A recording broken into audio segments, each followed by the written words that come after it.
Capítulo 15. El señor Collins no era un hombre inteligente, y las deficiencias de su naturaleza no las había ayudado nada ni su educación ni su vida social. Pasó la mayor parte de su vida bajo la autoridad de su padre, inculto y avaro, y aunque fue a la universidad, solo permaneció en ella los cursos meramente necesarios y no adquirió ningún conocimiento verdaderamente útil.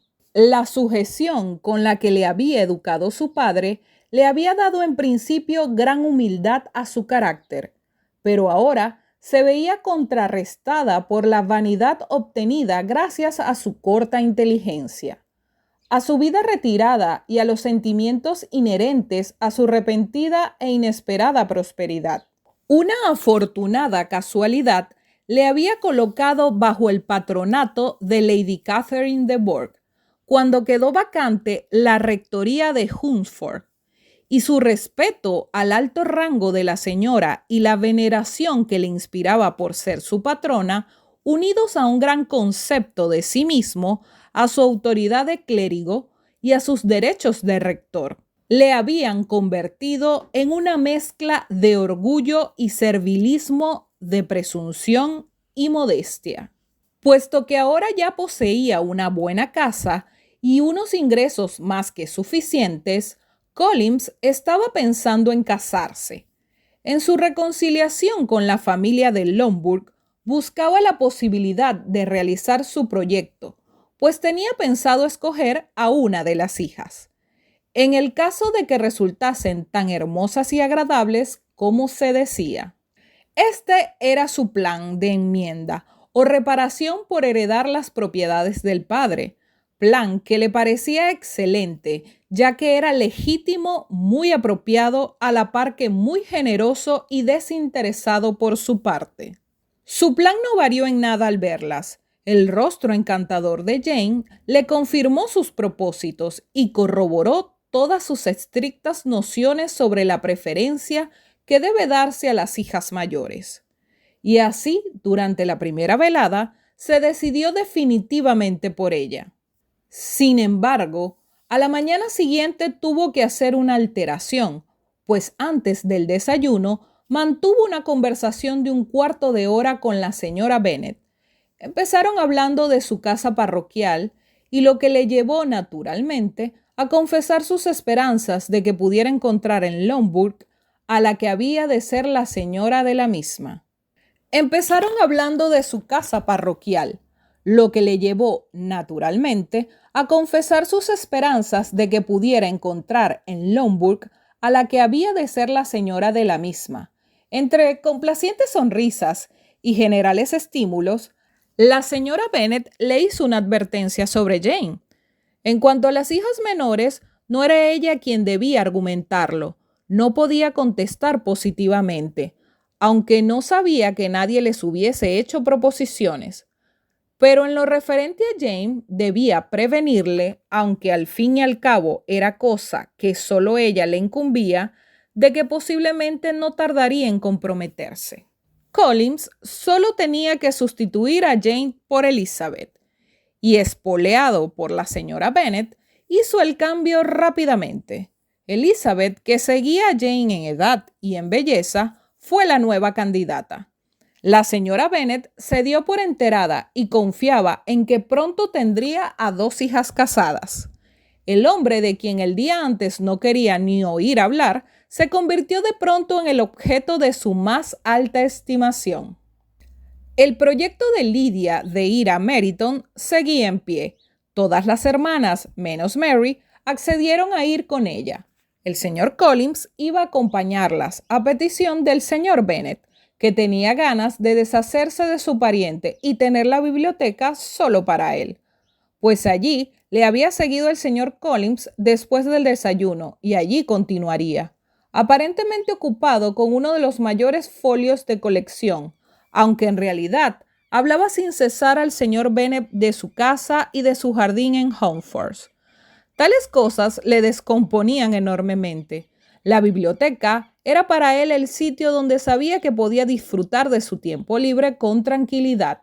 Estaba dispuesto, como le dijo Elizabeth, a soportar la estupidez y el engreimiento en cualquier otra habitación de la casa, pero en la biblioteca quería verse libre de todo eso. Así es que empleó toda su cortesía en invitar a Collins a acompañar a sus hijas en su paseo. Y Collins, a quien se le daba mucho mejor pasear que leer, vio el cielo abierto, cerró el libro y se fue. Y entre pomposas e insulsas frases por su parte y corteses asentimientos por la de sus primas, pasó el tiempo hasta llegar a Meryton. Desde entonces, las hermanas menores ya no le prestaron atención, no tenían ojos más que para buscar oficiales por las calles, y a no ser un sombrero verdaderamente elegante o una muselina realmente nueva, nadie podía distraerlas. Pero la atención de todas las damiselas fue al instante acaparada por un joven al que le habían visto antes y que tenía aspecto de ser todo un caballero y que paseaba con un oficial por el lado opuesto de la calle. El oficial era el señor Denny en persona, cuyo regreso de Londres había venido Lidia a averiguar y que se inclinó para saludarlas al pasar. Todas se quedaron impresionadas con el porte del forastero y se preguntaban quién podría ser. Kitty y Lidia, decididas a indagar, cruzaron la calle con el pretexto de que querían comprar algo en la tienda del frente, alcanzando la acera con tanta fortuna que, en ese preciso momento, los dos caballeros estaban de vuelta. Llegaban exactamente al mismo sitio. El señor Denny se dirigió directamente a ellas y le pidió que le permitiesen presentarles a su amigo, el señor Wickham, que había venido de Londres con él el día anterior y había tenido la bondad de aceptar un destino en el cuerpo. Esto ya era el colmo, pues pertenecer al regimiento era lo único que le faltaba para completar su encanto. Su aspecto decía mucho en su favor. Era guapo y esbelto, de trato muy afable. Hecha la presentación, el señor Wickham inició una conversación con mucha soltura, con la más absoluta corrección y sin pretensiones. Aún estaban todos allí de pie charlando agradablemente cuando un ruido de caballos atrajo su atención y vieron a Darcy y a Bingley que, en sus cabalgaduras, venían calle abajo. Al distinguir a las jóvenes del grupo, los dos caballeros fueron hacia ellas y empezaron los saludos de rigor. Bingley habló más que nadie y James era el objeto principal de su conversación. En ese momento dijo, iban de camino a Longbourn para saber cómo se encontraba. Darcy lo corroboró con una inclinación y estaba procurando no fijar su mirada en Elizabeth, cuando de repente se quedaron paralizados al ver al forastero. A Elizabeth, que vio el semblante de ambos al mirarse, le sorprendió mucho el efecto que les había causado el encuentro. Los dos cambiaron de color. Uno se puso pálido y el otro colorado. Después de una pequeña vacilación, Wickham se llevó la mano al sombrero, a cuyo saludo se dignó a responder Darcy. ¿Qué podría significar aquello? Era imposible imaginarlo, pero era también imposible no sentir una gran curiosidad por saberlo. Un momento después, Bingley, que pareció no haberse enterado de lo ocurrido, se despidió y siguió adelante con su amigo. Denny y Wickham continuaron paseando con las muchachas hasta llegar a la puerta de la casa del señor Phillips, donde hicieron las correspondientes reverencias y se fueron a pesar de los insistentes ruegos de Lidia para que entrasen y a pesar también de que la señora Phillips abrió la ventana del vestíbulo y se asomó para secundar las voces de la invitación. La señora Phillips siempre se alegraba de ver a sus sobrinas. Las dos mayores fueron especialmente bien recibidas debido a su reciente ausencia. Les expresó su sorpresa por el rápido regreso a casa, del que nada había sabido, puesto que no volvieron en su propio coche, a no haberse dado la casualidad de encontrarse con el mancebo del doctor Jones, quien le dijo que ya no tenía que mandar más medicinas a Netherfield, porque las señoritas Bennet se habían ido. Entonces, Jane le presentó al señor Collins, a quien dedicó toda su atención.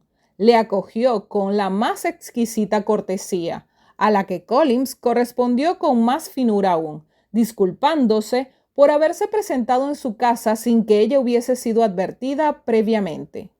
Aunque él se sentía orgulloso de que fuese el parentesco con sus sobrinas lo que justificaba dicha intromisión.